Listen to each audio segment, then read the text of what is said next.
Look at the look on his face. I'm just afraid he might deport me. Mr. Trump, please don't deport me. That is Melania in the back.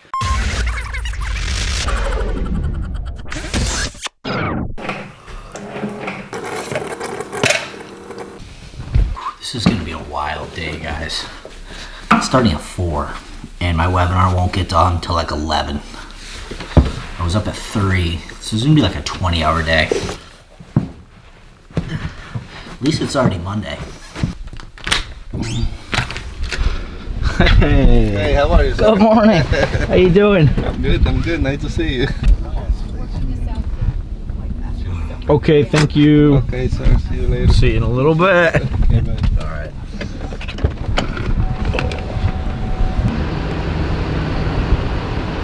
Look who's back. Hello. Our favorite Mary. Everyone loved you on the last YouTube video. Oh, thank you so much. Great. Hi, Express. Hi, Todd. Okay. Hi, say hi to YouTube. Hi to YouTube. These are the girls, nice and chipper Chipper. at 6 a.m. The way I'm positioning a potential Trump win, I think the reward outweighs the risk, is a short in the Mexican ETF, EWW.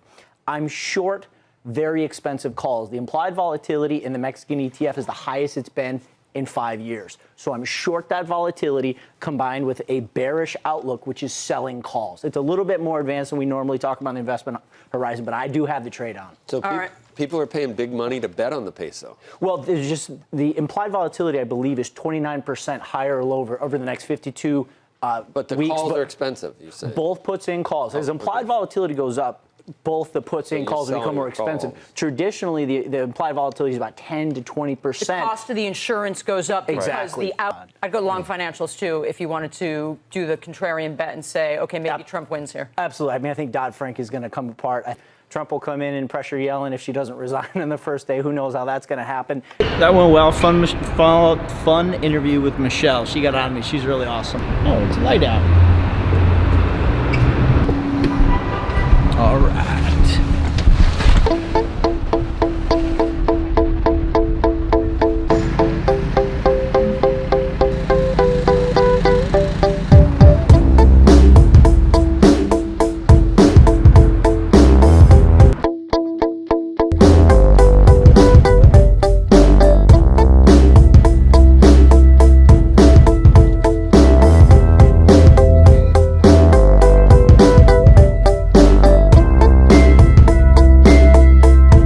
Have a good week. Okay, bye-bye. All right. See ya. Juan, such a nice guy. I already hear the house shaking.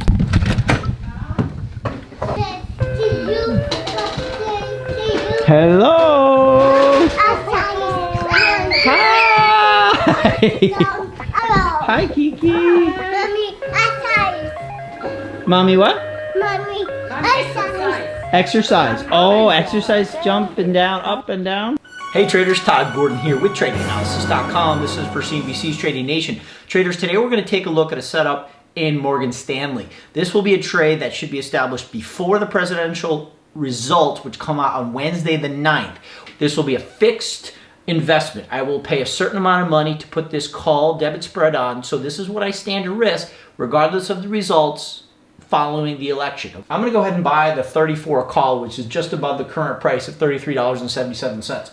We're going to pair that up with the sale of the $36 call, place it, and it's working with the market makers. All right, guys, that's the trade in Morgan Stanley ahead of this explosive, volatility-inducing election. All right, here we go. Donald Trump, elected President of the United States. I mean, he was at my wedding. How could I not vote for him? I do think he's going to do good things for the economy, and the stock market is obviously reflecting it, but wait, that's not even the most important part. Some background. So Jeff, my best man, is just completely raked me over the coals, like in front of friends, family. Like, Jeff and I have done bad stuff together over the years, and he just ripped me apart in the best man speech. So watch his part as he walks by Mr. Trump. He gives him the nod.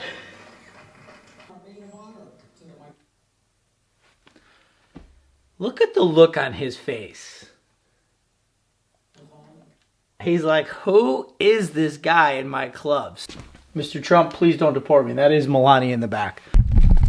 Oh my God, look at me. Like, I'm a creature right now. Didn't sleep last night. Short bonds, short Mexico, long financials. So we're positioned well, having a good day. Up about 10,000, 9,300 bucks. Pretty good. This is crazy volatility. I'm so happy that vol is back. So I'm driving upstate. This is right after the election. Crazy, insane trading day. Like, I'm so tired. Was up all night. Slept like an hour or two.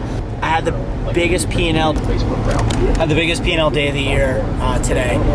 We had just all the right positions on. Customers, we had all customers in. Everyone's really happy. So it was an awesome day. Maximum security prison. My grandfather, my mom's dad, was a prison guard there. So I'm driving upstate.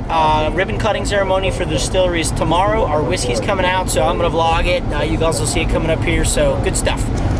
I'm listening to this podcast on the way up, Bourbon Pursuit. These guys are really good. If you're interested in the industry, listen to these guys. They're really good. Good morning. It is 8 o'clock in the morning and I'm in upstate New York and I'm going to work. It's been a long time. Feels pretty good though, I tell you what. It's great. Simpler kind of life. This is where I'm from. Not the crazy hustle and bustle of New York and New Jersey. So feels good. Back to my roots. You know those bottles of blue water from Saratoga? You've probably seen them on the tables of your restaurants and stuff. Well, that's right there. And it's right next to our facility.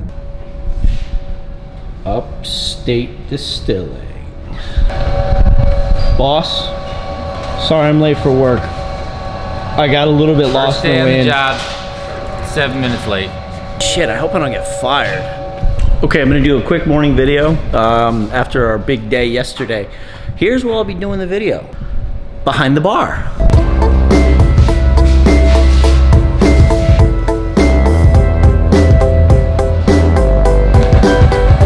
Ryan's making the vodka and they're gonna put me up in the still. Well, we're doing the mash tun actually. We're making the vodka, so this boy's going to work. It's really hot. Look at this. Our friend Laurent from Vancouver. Laurent is our consultant, knows everything about whiskey and spirits. We are able to produce a vodka that has a greater mouthfeel, more body, more structure, and it's no longer just a vodka that you can mix only, but something you can sip on its own because it has something in the palate that doesn't burn. The amount of care that an organic farmer puts into making their grain is important to the end product. But it's not just the fact that they're not using pesticides, it's the fact that they're putting more effort into their farming and they're making a better product. The quality of the wheat is better from an organic farmer than a non-organic. Farmers that are making the effort to give us a good product. And it's maybe 30% more I'm paying per grain, but I think it's worth it.